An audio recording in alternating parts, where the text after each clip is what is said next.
of Emilia Romagna.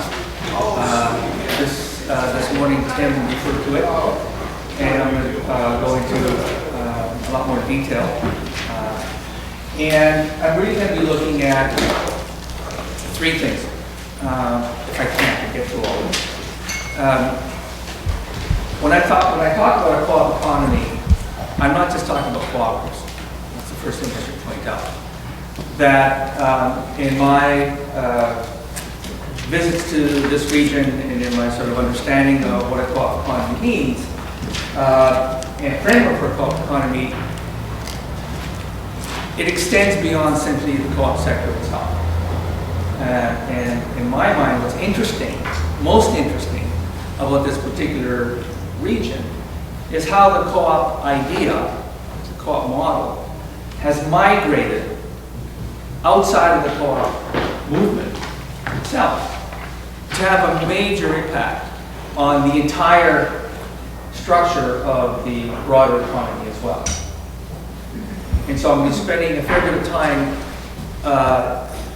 talking about how co-op principles and co-op systems have restructured the capitalist economy as well, which to me is really quite fascinating.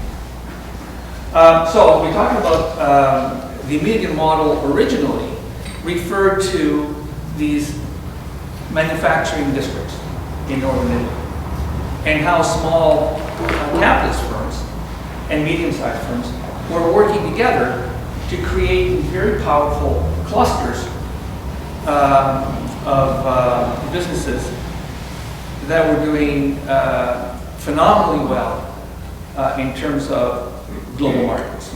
Right? So that's what the Emilian model originally referred to.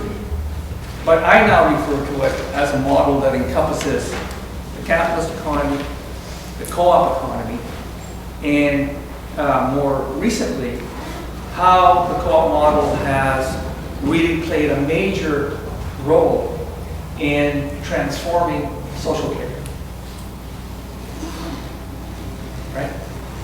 So public sector, social care, private sector, the capitalist firms, and the co-op sector itself.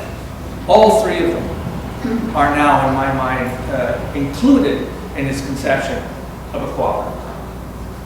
Does that make sense? Okay, so I think I'll get through the first two. I'm trying to get through social co-ops as well, but we'll see. This is the region we're talking about, Emilia Romagna, in the northern part of Italy, that sort of hill part. Population, there's about 4 million people. Capital city is Bologna, it's about 500,000 people. There are 20 regions in Italy, this is one of those regions.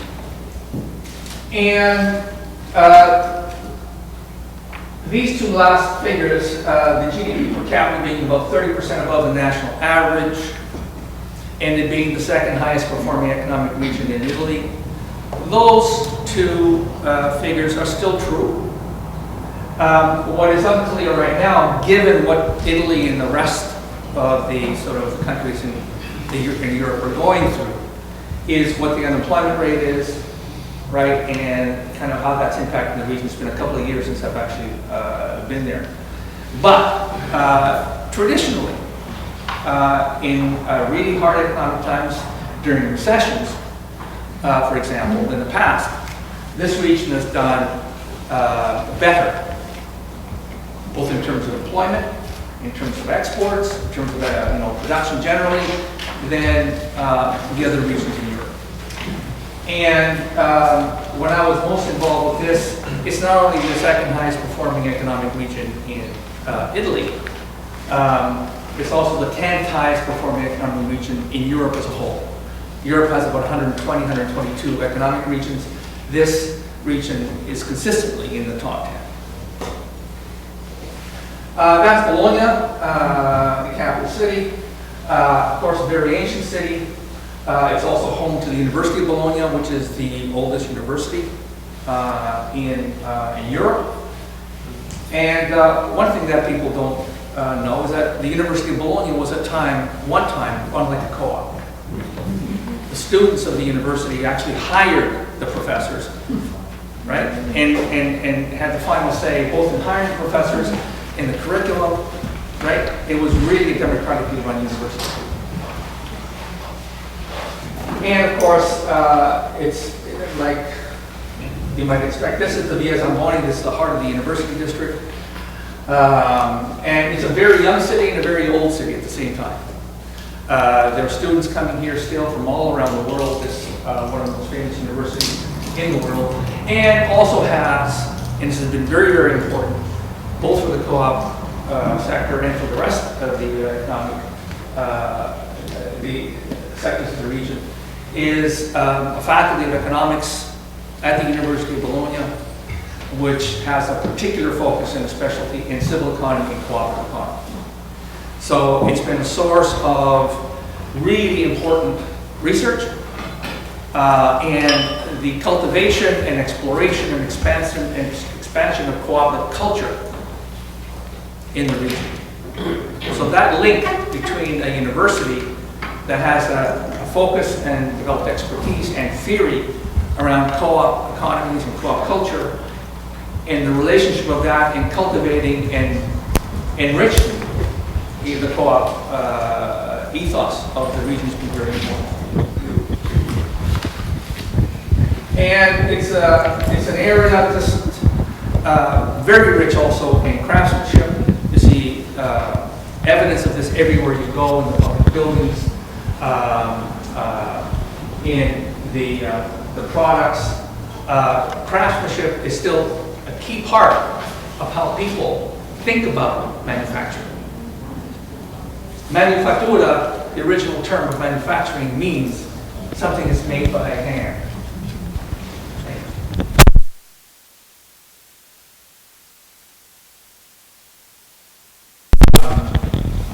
The outlook of small business owners who have a very personal, very direct connection to of these very high quality products that come from this region. Most of them exported to the very highest markets internationally. So we're talking about food. So think about sort of wine or Parmesan cheese, Parma ham, balsamic vinegar, right? All these products have a standard of excellence and a brand reputation for outstanding quality that are recognized around the world. Virtually all of these products are produced through some kind of a consortium or a cooperative organization composed of the farmers or the producers that create the vinegar or the wine or whatever, and have stringent controls on the quality of what they produce. And that philosophy of quality and craftsmanship runs right through the entire economy, whether we're talking about cheese or whether we're talking about tiles.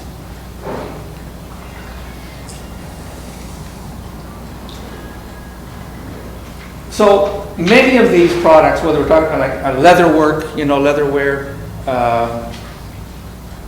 are a product not of large industrial firms, but mostly small to medium-sized firms.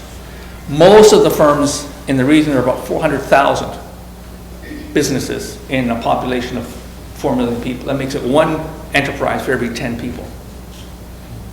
Most of them are, most of them still are family-owned firms and employ fewer than 10 people. How do they succeed? How do they survive being so small and so specific in what they do, and yet export to buyers in the United States and Canada, all over the world? If you go to China, you'll probably find balsamic vinegar, right? Or Parmesan cheese. Where in the world can you go and not find Parmesan cheese anymore? Right?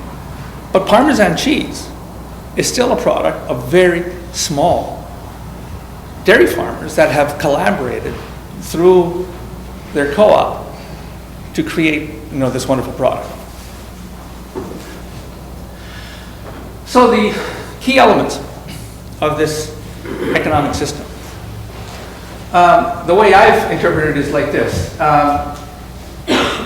It's a product of managed cooperation through three interlocking sectors. The cooperative sector and the social economy, which is all those the nonprofits and the charitable organizations and the volunteer organizations and so on. The public sector, and a key role played by government in making all of this work, and the private sector, which is the small and medium-sized firms. So the key that's made this work is the adoption and promotion of a philosophy that sees both economic and social development as being a product of collective effort. So the promotion of economic and social development for at least 40 years has been how to put into play collective solutions to collective problems. Developing a regional economy is a collective problem. Developing the institutional supports that allow small firms to work together in a local industry is not just the problem of an individual firm. It's a collective challenge that has an impact on the entire region. So the understanding and articulation of collective responses to these challenges has been at the foundation of everything, really, that I'm talking about here. And a lot of these solutions, of course, are arrived at through a process of negotiation and management and discussion among key stakeholders that on the face of it may have opposing interests, right? Like business associations on the one hand and unions on the other, right? Like employers and workers, like the private sector and government. But what's evolved in this area is a very interesting, what I think it's almost like a laboratory experiment in cooperation, where you have these, on the surface of it, contrary interests that are finding common solutions.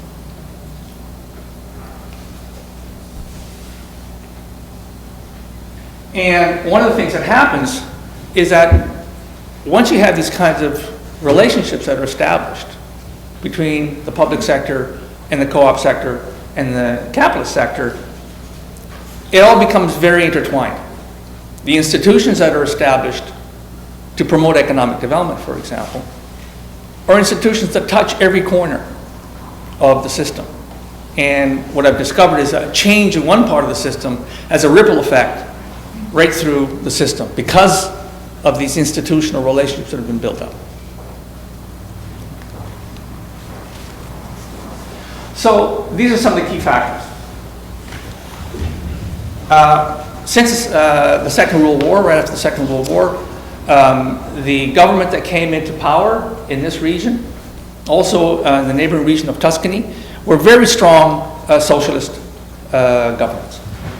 They had a deep history of socialist and communitarian politics. They were actively involved in fighting against Mussolini and the fascists. And when the war was over, they took control in a number of these regions, Emilia Romagna being one of the key regions. It was called, still is called, the Red Belt in Italy. So from the beginning, there was a very activist government, which promoted the co-op idea. And what ended up happening was a very close association between the regional government and the cooperative movement. There were high levels of what we call social capital. The tradition and history of cooperation had been established for a long, long time in this region. And part of it was actually a consequence of the way they organized their agricultural economy. It was a sharecropping, rather a tenant farmer system, where landowners would have tenant farmers that would share produce with them as well, share it amongst themselves. But it was a land tenure and agricultural system that established the foundations for cooperation between landowners, for example, and farmers, workers, laborers on the farm. The other factor, which was really interesting, is that through this region runs the Po River, and it is absolutely fundamental for irrigating the agriculture of the area. The only way agriculture could work in the region was if farmers and landowners all down and up the river actually collaborated and cooperated to manage the water systems, the irrigation systems in the Po River, so that they could all farm. So these roots of cooperation were very deep and preceded, really, the emergence of the co-op model itself. The other factors were technology was adapted to be used by very small, very specialized firms. So it wasn't large factory systems, assembly line systems, that kind of technology that was used, but rather very precise technology that was adaptable for use in small workplaces. And this was a key part of what enabled these small firms to be very good at what they do, to be very specialized in what they do, and also to use the technology to adapt to changes in their markets, right? So that kind of technology was really important. High levels of entrepreneurial skill, and then the braiding of cooperation and competition. So these firms, although they are in the same sector, and although they may be competitors trying to get their products to international markets, have learned to both compete and cooperate in ways that make them stronger.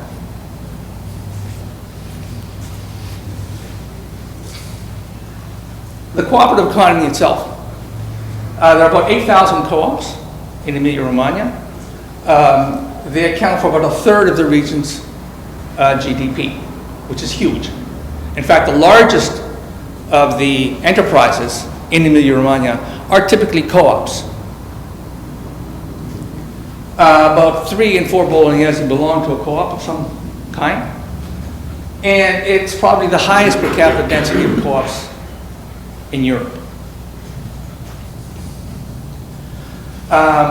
The co-op movement has had a long history, as I said, and it's been a very interesting legacy of how the co-op system has evolved in this area. You have co-op federations that really, in a sense, are the institutional supports. What was being mentioned this morning, for example, about how institutional supports are so important for co-op development. In this region, you had 3 primary federations for the co-ops. And each of these 3 federations belonged to a different political tradition. So the Lega is the largest of the federations, the first of the co-op federations to be established. But it has socialist tradition. They were aligned with the Communist Party and then the Social Democratic Party. So they were the left wing of the political spectrum in Emilia Romagna. Cooperativa was kind of on the right wing. They were associated with the Christian Democratic Party, with the Catholic tradition, and actually the second largest and the second of the federations to be organized. And then you have ACCI, which is in the Republican tradition. So very different political traditions and political divides, in the region. And along each of these lines, you had a separate federation that federated all the co-ops that were aligned along that political line. And what's also interesting is that this kind of political division is replicated right through the other parts of the system. So the union movement, labor, for example, has the same configuration. There's the left, there's the middle, there's the right, and each of them have their own collection of unions that are associated with each of those political traditions. This has changed in the last 15 years. These political divisions were quite clear and quite distinct. But what's happened in the last 15 or 20 years is that they've sort of begun to merge. So the red of the left, the Lega, and the white of the right of the Catholic has sort of merged together to kind of a pink, hue to the system. They each have their own federation still, but those political distinctions are much less important today than they used to be. And these are the key sectors in the co-op system. The consumer co-ops are among the largest in Europe. They are the largest distributors, for example, of food and housewares in Italy. Agriculture is still a key part of where co-ops play a major role. Construction, a lot of the earliest co-ops that were established were brought into being really by labor co-ops that were hired by government to go out and clear swamps, do public works, and so on. So some of the very earliest co-ops in Italy were actually involved in the construction sector. Today, the construction and engineering co-ops in Italy are among the largest firms of their type in Europe. Transport, manufacturing, unlike here and in Canada, where manufacturing is actually not a big sector for cooperatives. Most of the co-ops here are agricultural co-ops or sometimes consumer co-ops, not so manufacturing.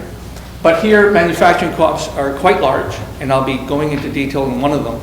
And many of them are worker co-ops. Arts and culture, and then the last one, social services. Social services is a big part of what's happening today in the evolution of the co-op movement in Italy. And it's the newest, really, of the formal sectors to be established in the system. This is a shot of one of the consumer co-ops. Ypres Co-op is really a brand name for co-op, which is really the name of the consumer co-op. They were the first people to actually introduce large-scale retail outlets in Italy. Traditionally, Italians have shopped at small, shops in their local community, and that is still true. Among all of the countries in Europe, Italians still like to shop on a very small scale, day-to-day shopping, so to speak. But it was the co-op system that introduced large-scale retail outlets. And like the malls were established by the co-ops. So if you go to a mall, a large mall like this, chances are, like Tim was saying, in the Basque region in Spain, that it's actually built, developed, operated by a co-op. The consumer co-op has about 2,000 brand items that they sell with a co-op label on them. They have very, very high standards, stringent control standards for the quality of the products that they sell. And they have also established a really important link with their members. I use this slide to illustrate this point because when the mad cow epidemic broke out, you remember, in Europe, it was about 10 years ago, meat sales in Italy plummeted overnight by about 30% in all the other supermarkets and meat outlets. In the co-op stores, the drop in meat purchasing from among members was about 5% compared to 30, right? So that tells us something. It tells us that something special has been cultivated between the co-op system and their membership. The level of trust remains very, very high, even around something like tainted meat products. So one of the lessons that was taken from this was the importance of sustaining and cultivating that member trust and member loyalty. And one of the things that's been a challenge for an organization like this, I think there's about 7 million members, 7.8 million members that belong to this consumer co-op. How do you sustain a democratic and cooperative culture in an organization of that size? And this is something that they've been working on. And one of the ways that they've done that is by decentralizing governance. And so what's happened now is that for each of those stores, you'll have a council of members, composed of members, that actually meets and deliberates on how they're going to be using the surplus that's generated from that store for community projects.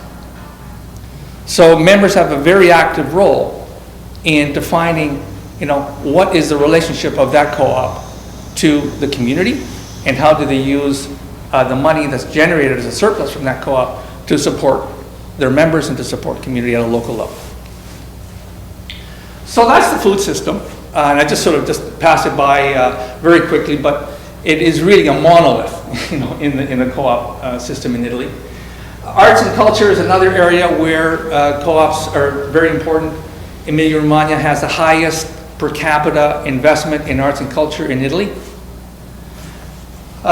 This is the Arena del Sole, which is a theater, very old theater in Bologna. It is operated as a co-op. And it's a very popular theater still, and actually the members of the co-op are the technicians, the light people, the sound people, the set designers, and all that kind of stuff that actually launch and mount these plays in the Arena del Sole.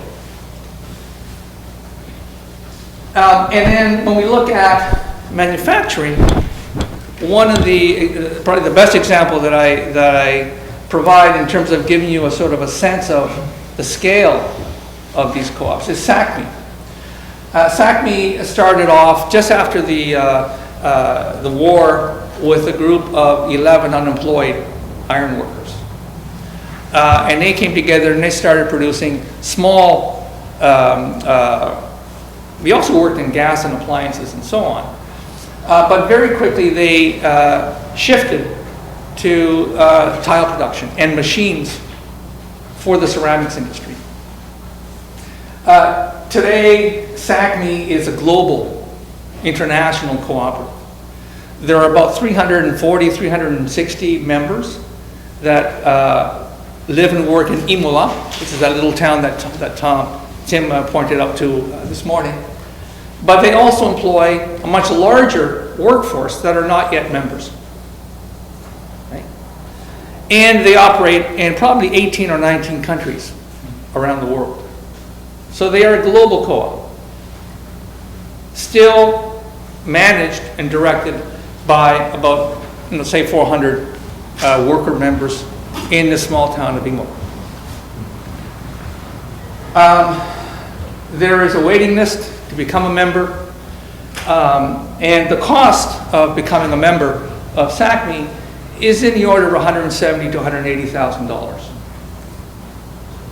So if you want to be a member, you can join.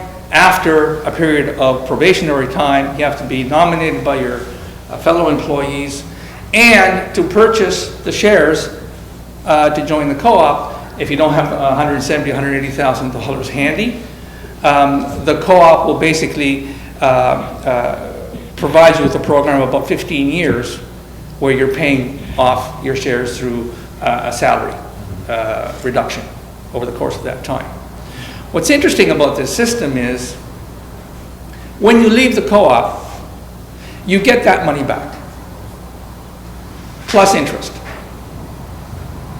And while you're a member of the co-op, you receive an additional dividend, right? A member dividend. That's one of the benefits of the membership. But what it does is two things that are really interesting. One, it provides operating capital for the co-op. The co-op's money comes from its membership. they don't owe money to banks. And this is very typical of the most successful of these co-ops, is that they don't have a lot of debt from banks. They get most of their money from their membership. Secondly, a portion of this money goes into what's called an indivisible reserve. And that reserve is not distributed to members. And it's one of the sources of growth capital that Sacmi has used over the years to expand to a global operation. Up until about 15 years ago, they were basically still operating in Italy. But they'd accumulated over these years this enormous amount of reserve capital from these kind of memberships that they then started to put into investment, and they started buying up, firms all over the world, in Singapore and Brazil and Canada and the United States and so on. But it's largely a self-financed system. So, are there any questions? Yes. Just a quick question. Yeah. Are the workers in countries other than Spain worker owners as well, or only this? You mean other than Italy? Italy. Right. I had those in Monaco.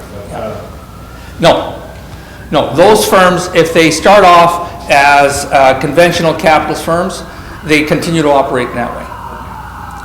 I understand that they are now considering introducing cooperative governance systems in some of their firms, but by and large, what they have done is if they buy a firm, it continues to operate in the way that it was when it was bought. Yes? Do they have a continuing legislative protectionist agenda like your standard corporations do? I mean, How do you mean? well, most corporations go along and they lobby to get laws passed, and Right. protectionism Right. still affect the whole entire global community Right. by their methods to protect their own industry. Yep. Like you said, they buy up U.S. corporations, Canadian corporations, and put them out of business. Right. Start protecting this. There's no question. I mean, the co-ops have worked very, very hard to protect their interests. There's no question about it. They lobby for policies and legislation that benefits their members and benefits the co-ops. And they have to. I mean, they have done very well by government up until recently. In fact, co-ops are recognized and protected in the Constitution, in Italy's Constitution, partly because that Constitution was written by some major co-op leaders, right? When Italy was first unified in the later 1800s, right? So co-ops are in the Constitution with protection. But when Berlusconi came to power, one of his first targets was the co-op system. He understood that a big part of his political opposition was in those co-ops. So he started undermining their autonomy, he started undermining and attacking the legislation that protected their status and so on and so on.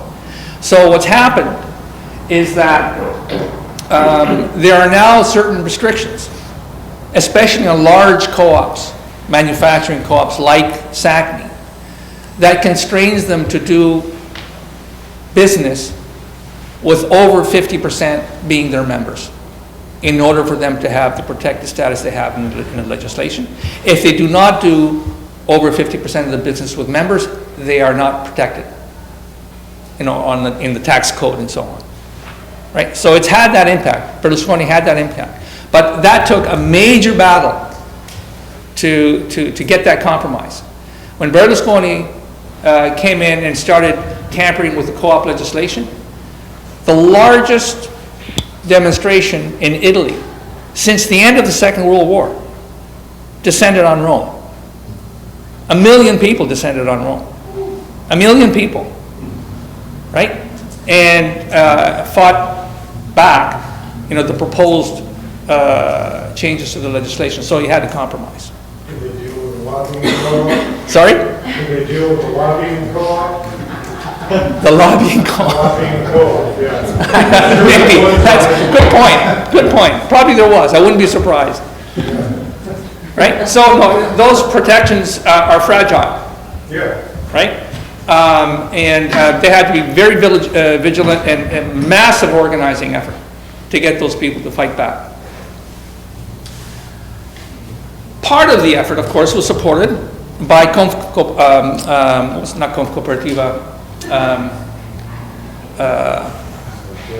No, I forget the name of it. It's the national corporate lobbying. Confindustria. Yes, thank you very much. Confindustria is basically a trade association for the largest of the private firms in Italy. Big supporters of Berlusconi. And so they, for years, have been railing against the privileges of co-ops and so on. But very interestingly, in this region, in Emilia Romagna, Confindustria has found an accommodation with the co-op system. I actually interviewed for a film the head of Confindustria in Emilia Romagna, and I was asking him, "What's your feeling about co-ops?" And there was no way that he could actually come out and say, you know, I don't even think he dislikes co-ops. He recognizes that they are the backbone of that economy. So his organization has come to an accommodation with the co-op movement in Italy, in Emilia Romagna. But outside of Emilia Romagna, in Tuscany, and the rest of the country, Confindustria are just, you know, ruthless. Anyway, back to Emilia Romagna. Capitalist economy, as I said, is about 400,000 small firms, one for every 10 people, and it's organized along sectoral and geographic lines. So one of the really distinguishing features of this area, as I said, is you have large numbers of small and medium-sized firms that are concentrated around specific towns. And these towns specialize in a particular product. It might be ceramic tiles, it might be footwear, it might be knitwear, right?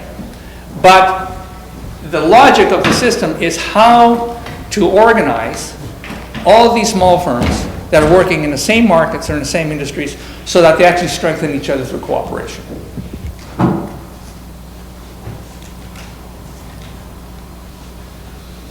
Those are some of the, there's Confindustria there, those are some of the key business associations in the region.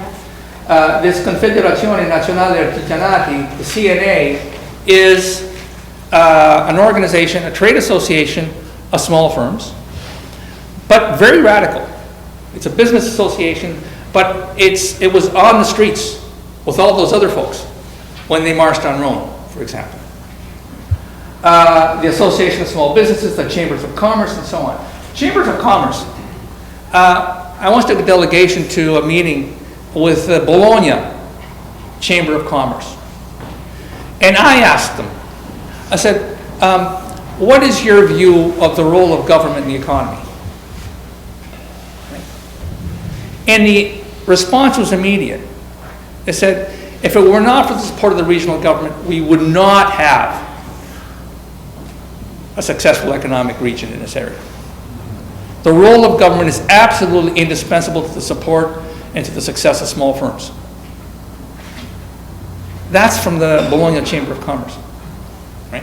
So what I'm getting at is that the whole attitude around what economic development means and what is the role of the public interest through government in economic development is at 180 degrees opposite to what you would find if you were to ask that same question from the head of the Chamber of Commerce, right, of almost any major American city. So these are the key features of the Emilian model. Small firms operating in production networks, cluster model based in industrial districts, and there's a broad-based supportive infrastructure. Just like the cooperatives have their federations, which provide them with support, all kinds of support. Lobbying support around government relations, technical assistance if they run into trouble, access to capital if they need to invest, to grow, to do research and development, mediation support. They provide business back office services like payroll, bookkeeping and accounting services. They provide advice to their members on workplace safety programs, meeting environmental standards, just a whole range of things that any business, whether it's a co-op or a private enterprise, has to deal with to operate.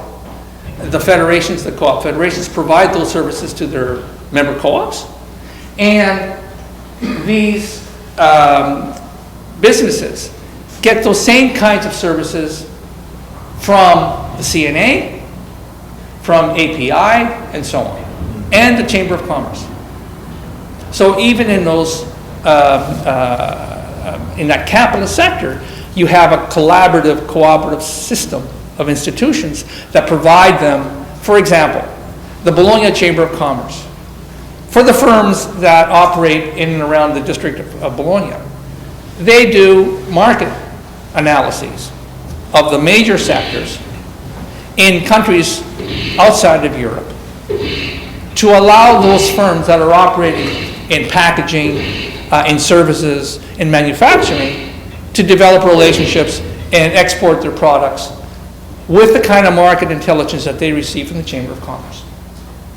Right? Yes. So those larger trade associations, consortiums, they are sort of taking that, almost that corporate role Yes. of centralizing then all those and drawing all the products from all the smaller cooperatives Yes. and helping them distribute it themselves.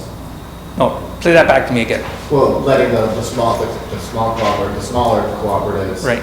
distribute it through the relationships that they've developed. Yeah, but in this case, what I was talking about is private firms, not co-ops. Okay. I'm talking here about small and medium-sized, conventional companies, right? The Chamber of Commerce, the Association of Small Industries, right? Provide those kinds of shared services to those companies, just like the federations do for the co-ops. Okay. That's what I was saying, right? So you have this kind of mirror image, right, of shared systems, institutionalized through these organizations to provide support to their members, whether they're a co-op on the one hand, or whether they're a private company on the other.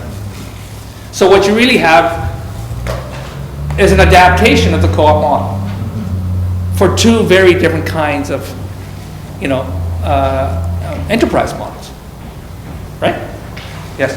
It comes to mind with an organization that's protracted, how do they respond in a timely manner to the economic influx of prices going up and down? If the organization establishes a trade price, Right. and the world economic money supply takes a spike, Right. and how responsive does it take this organization to respond in a manner that protects all of the co-op members in Okay. order to keep the prices? All right. Now, no, there's a misunderstanding there. The organization doesn't establish a trade price. Those trade prices are established by the individual co-ops or the individual enterprises when they do a deal. What the organization provides them with is information, market connections, market intelligence, shared services, right? But the organization does not sell their products for them, right? They're responsible for doing the deal, and they're the ones that work out in a regular market way what the price is going to be for their product. Gotcha. So Right? Nothing stands as an industry standard, it's just. No, except in the case of cooperative products, like Parmesan cheese, right? Or Parma ham, right? Those co-op consortia, whose members are those dairy farmers, will in fact market that product for their members internationally, like a marketing board might, for example, right? But that only applies to the members of that particular consortium, right? Are we clear so far? Is that kind of... Okay. This is the cluster model this is the traditional Emilian model of enterprises collaborating. Typically, you would have an anchor firm, very often a design firm. This is, for example, in the knitwear industry. Knitwear, the town of Carpi has traditionally been a center for knitwear. One of the largest producers of high-end knitwear in Europe was these small firms in Carby. So you would have a design firm. They would get a contract with a particular buyer, and then what they would then do for that product is subcontract it out to a variety of other small firms that specialized in some portion of the production process, right? So some firms would specialize, for example, in dyeing, others in cutting, others perhaps in marketing, right? Assembly, embroidery, and so on. So those firms became very, very good and very specialized operations within the production cycle, right? And then what the cluster system allowed was for them to continue doing what they did, but as part of a larger production process that at the other end produced an Armani suit, for example. And when I say Armani suits, I'm not just using that as a symbol. Prada, Armani, Gucci, Versace, all the big name designers brought a lot of their products from this region, from Emilia Romagna, because of the flexibility of the firms, because of the high level of skill, right? Now what's happened is the system has changed. And these, at one time, one of these anchor firms, for example, had a contract. They became the anchor firm for predictive production of sweaters, say. In another cycle, it might be this firm that would be the lead, that would subcontract to the rest, right? So there was a revolving leadership that took place within these clusters of one firm, followed by another firm, followed by a third firm, and so on. But what's happened in the last decade is that these firms have, in a sense, stabilized and become the leaders for a particular manufacturing district. So they've become to dominate that production process. They've been able to accumulate, gather together the technical skills and the capital and the knowledge that's needed for them to be able to compete successfully with, because the retail industry, the knitwear industry and so on has undergone a revolution, in the last 10, 15 years. And so what's happened is a kind of a rationalization, right, of this cluster model, where the emergence of sort of key firms and then satellite firms around. Is there any ownership, shared ownership model in that, or is it? No, these are individual firms. It's owned by A, that's owned by B, that's owned by C, and then they collectively work together to produce whatever product they're producing. What is interesting, what they do own together are, what I'm coming to next is service centers. Shared service centers. Okay, so that's pretty clear? Yes? One question, how is this different from an American large firm subcontracting particular kinds of specialties? Right. And it's the same basic idea. I think what's different here is the scale, the size. Most of these firms are not very large. So, when this originally began, the relationship among these firms was much more egalitarian, right, on an equal standard, than what you would normally find with a major buyer, for example, in a subcontracted firms in the North American model, and also smaller scale.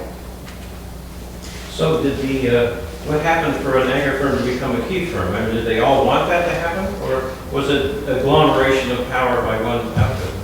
It's probably a combination of the two. There was a recognition that the ability to collect expertise, to collect capital, right, was seen as just an important competitive asset. And so For everybody. Everybody recognized that was true. And so I think it was just a natural evolution of the cluster model to adapt to changing circumstances. And when they were having to deal, for example, with major competition from China, from the Philippines and so on for knitwear, one of the things they had to do was extend, right, their capacity to organize materials, organize labor, and then follow a product through from its original design right through to its delivery, you know, through a retail spot in wherever it was sold.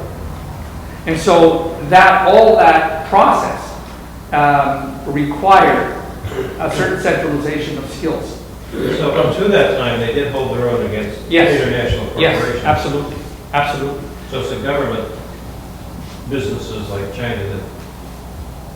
It's not just government businesses. It's just that the level of competition, especially for example around labor. You know, I mean, if you're able to access labor at a fraction of the cost to produce a product that's pretty close in quality to something that's produced in Italy, you've got a problem. The knitwear industry in and around Carpi has undergone a complete changeover.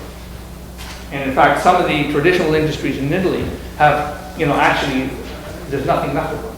They've had to be replaced with other kinds of industries.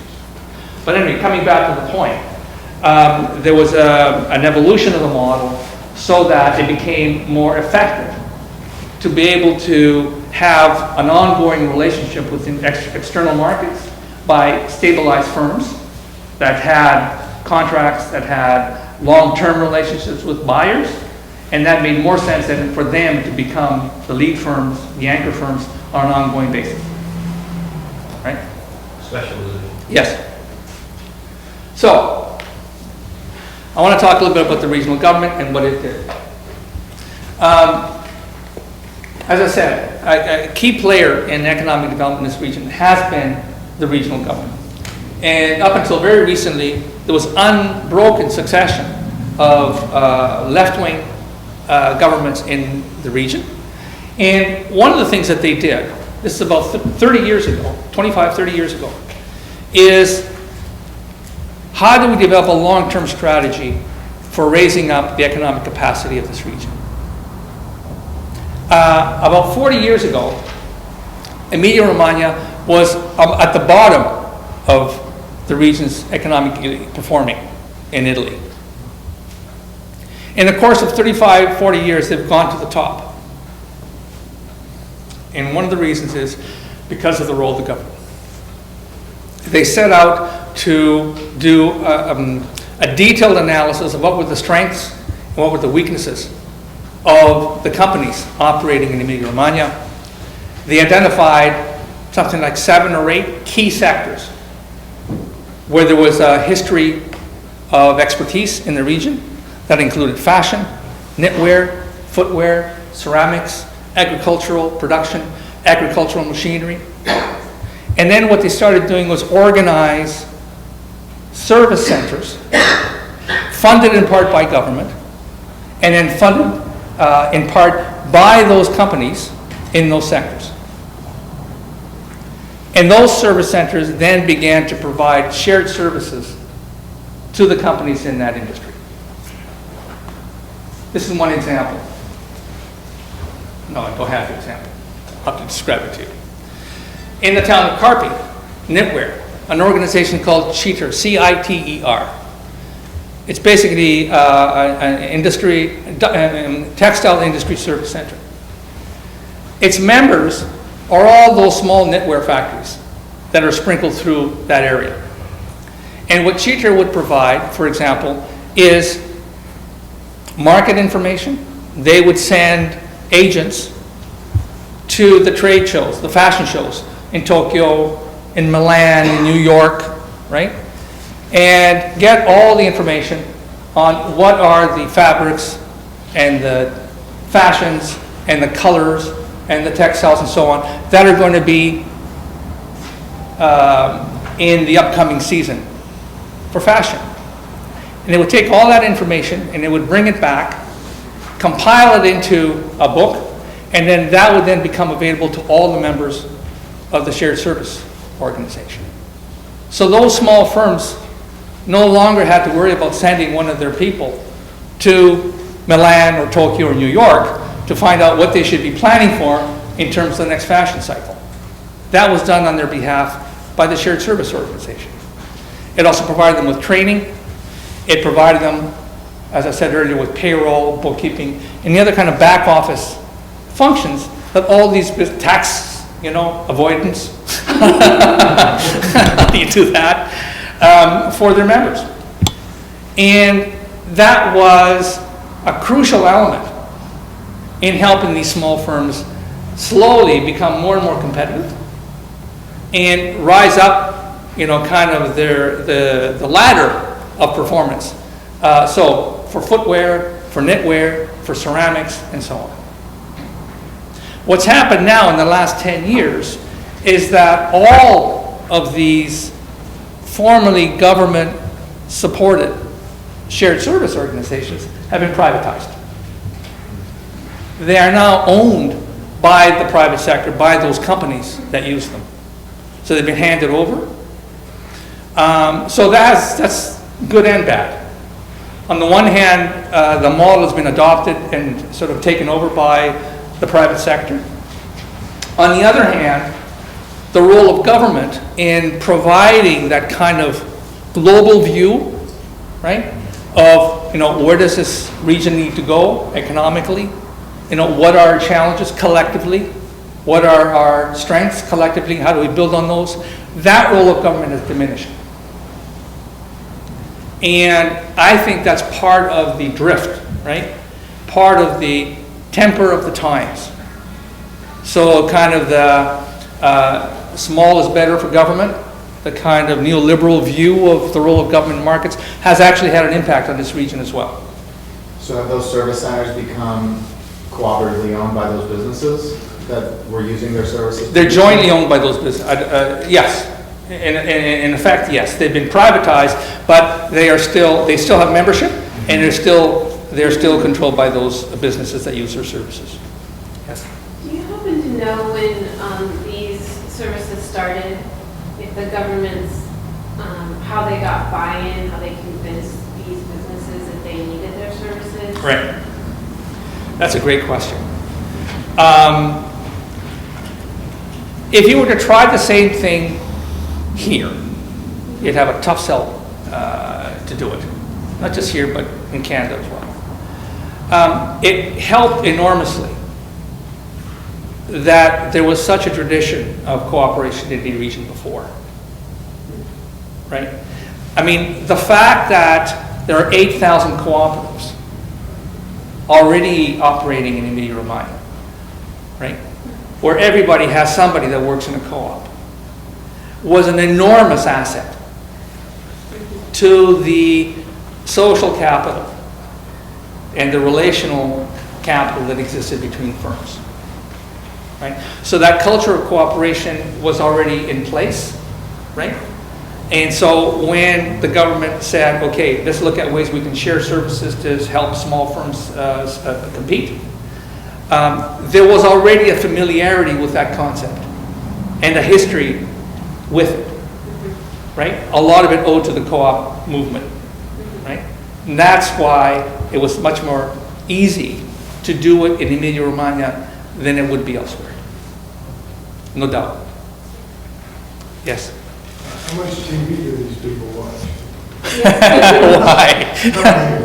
It's a big, that's what we're here for, is to see how to implement the co-op process. This is already modeled in the minds of men for millennia, and we're in a situation where we have a TV society, Right. and the capitalists dictate the Right. information that we receive. Have you ever watched Italian television?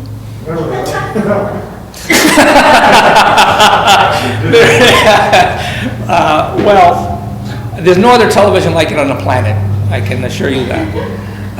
It is bizarro television. But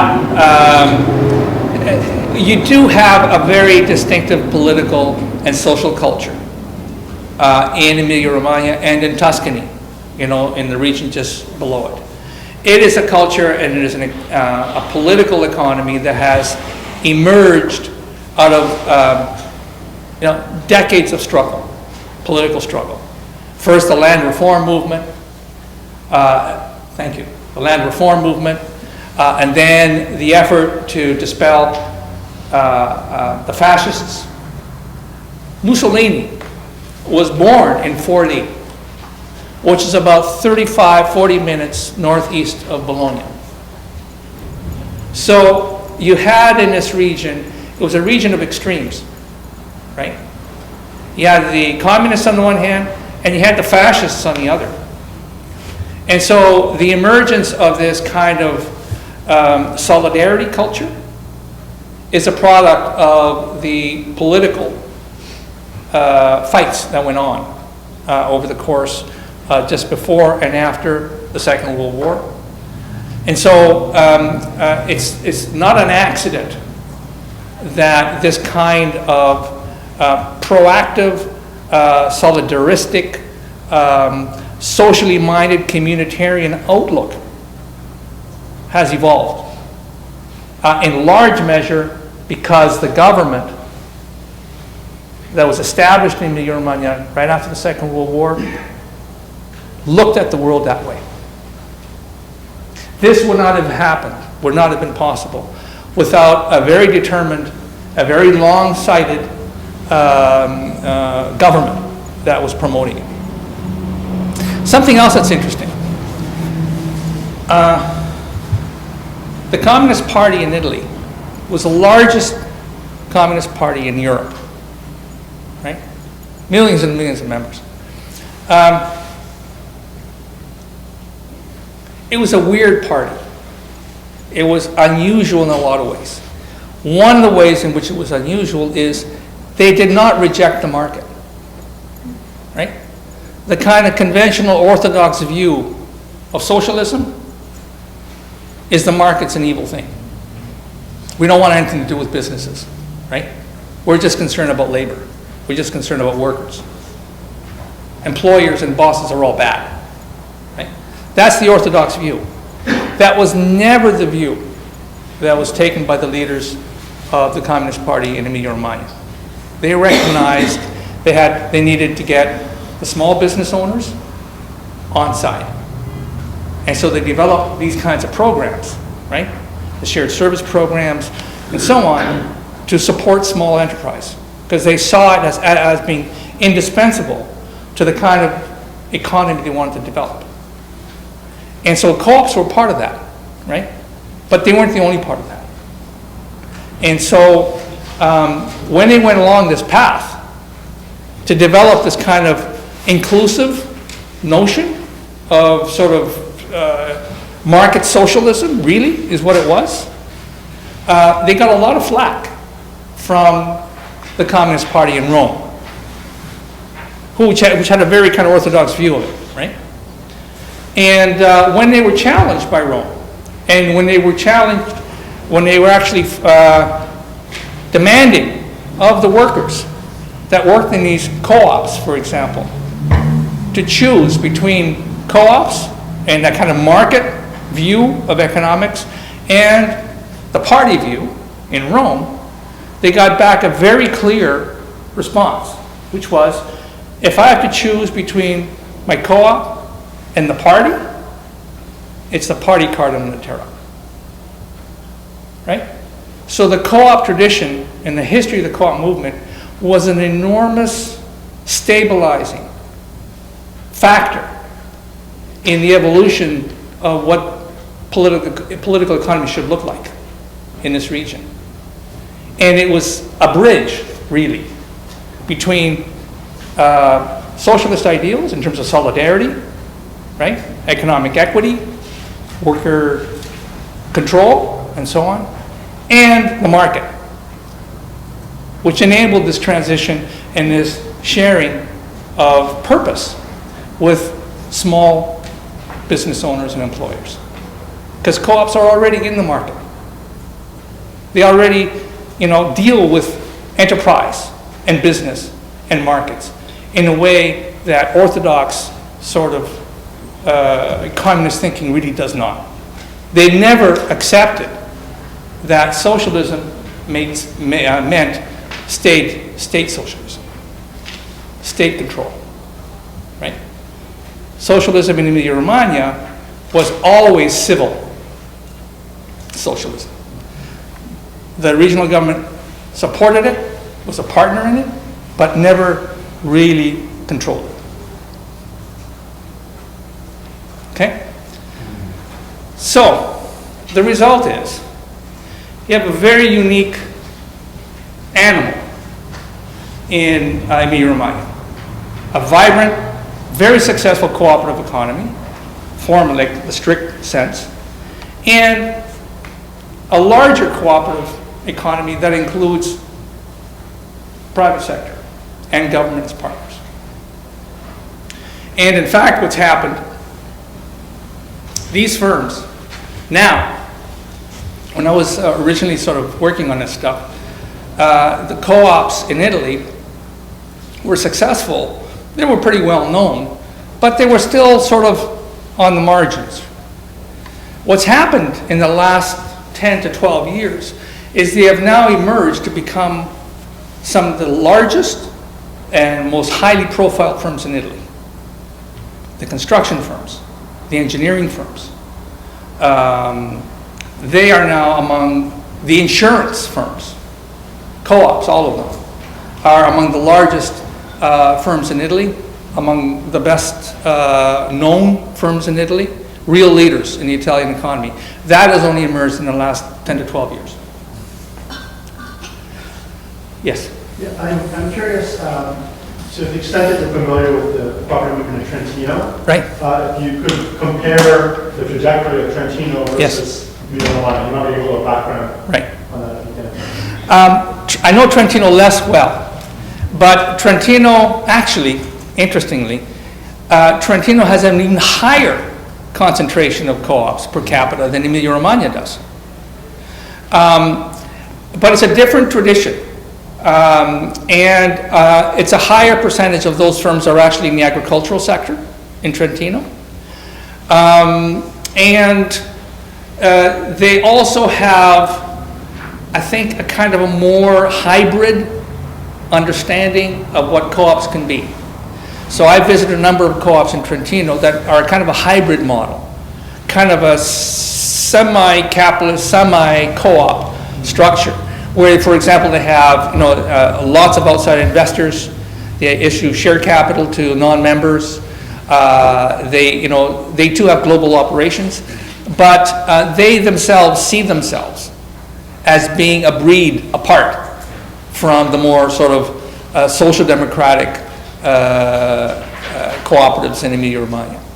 There's a different political tradition in Trentino as well. Yes, you had your hand up. Yeah. Yeah.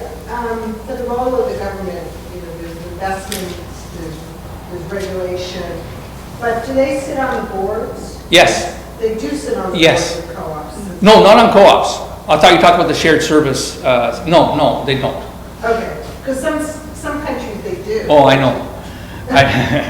I know. No, there has been traditionally, up until about 15 years ago, a very cozy, close relationship between the co-ops of a particular political tradition and that party, Okay. right? I mean, they know each other intimately well. They were part of the same political struggles. They grew up together. They went to the same schools together. One of them ended up in the party. Another one ended up as the head of a dairy co-op, for example. So, so there was a very close political alliance on the left and on the right. Okay, but they never formally were able to sort of designate who the president or who the chair of a particular co-op is going to be. Those political links have really dissolved over the last 15 years. Yes? How does the University of Bologna Economics Department teach or support the Right. cooperatives? Do they teach a program there? They do. They do. There's a master's in civil economy at in the Faculty of Economics at the University of Bologna. The man that runs that program is a personal. Bologna? Zamani, right. Stefano Zamani. Is that, I'm going to write this down for you. It's the only name I'm going to write down for you. It's the only one you need to know.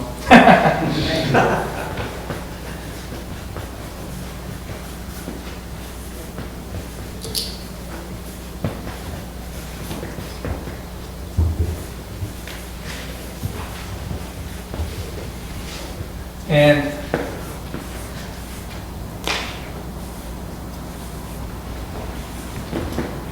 two people. Stefano Zamani is an economics professor at the University of Bologna. He started up and he has been running the Masters in Cooperative and Civil Economy. That program is funded by the co-ops in Italy, not just in Emilia Romagna. It's a national center for co-op studies. And the purpose of the program at the university, in Zamani's own words, was to cultivate and perpetuate a cooperative culture in the co-op firms themselves, right? So it's an economics program, but it focuses on cooperative economics. It focuses on what is it that makes co-ops co-ops. Why do they operate in the way they do? What's their economic DNA? So he is an economic theorist. He's probably the foremost cooperative theorist in the world, Zamani. So if you look him up, there's all kinds of his publications you can find online, right? 1 minute, okay. His wife is named Vera. And she also is an economist. Both of them had studied at Oxford where they met. But Vera Zamani is an economic historian. She is probably, she was without question the most important historian of the cooperative movement in Italy, right? So she's written numerous books on the history of the co-op movement in Italy. And whenever they appear together, she's always the one that corrects them on his things. But he's a far better cook than she is.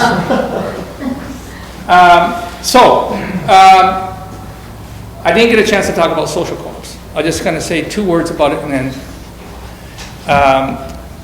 the fastest growing segment of the cooperative movement in Italy today is the provision of social care. About 17, 18 years ago, in the last austerity program that was used in Italy, a lot of the public service hiring was stopped, and there was also a lot of discontent with the way services were delivered. So social co-ops started being established where caregivers and families that used formerly public social care services started organizing social co-ops. And most of these social co-ops were really partnerships between caregivers and the families that use those services. Today, there's probably close to 9,000 social co-ops in Italy. And they provide everything from health care to care for people with disabilities to recovery programs for people that are addicted to drugs to training programs for formerly incarcerated individuals, former prisoners, right? They are really a huge success story. In the course of their work, they've transformed an understanding of what social care is and how it can be organized.